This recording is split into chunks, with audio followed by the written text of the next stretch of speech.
but the Most High is always the Father because he's the Father of everything. There was nothing for him to be a father of. Of course, but how does... Saying that the Father has always been the Father, then that means that he's always had a son. No, that doesn't. That's why when I said the mother and father, I was trying to help you understand the metaphor of how it's not literal that Christ is the literal son. Like, no, I get that. Right, but then you just brought that up, so I don't think you got it. No. And then I tried to give you another example when I said Abraham is the father of faith.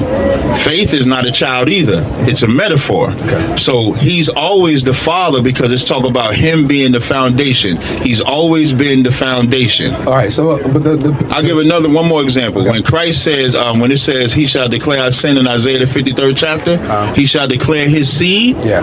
Christ didn't literally have us, even though we know that's talking about Christ. Right. It's a metaphor of a relationship. I understand. Yeah. You sure you got it now? I don't think you got it. So I don't think that you was understanding the point I was attacking.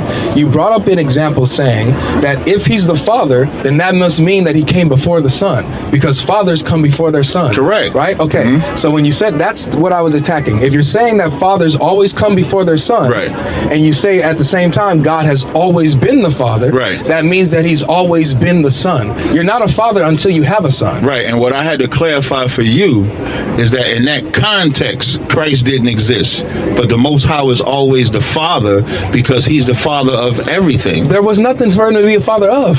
Of course, but how does everything start? From the Father. The Father is the Father. Before Christ died, excuse me, does Christ declare our seed? Say that again? Does Christ declare our seed? Yes. According to Isaiah 53. Yeah, yes. Is he our Father? Yes.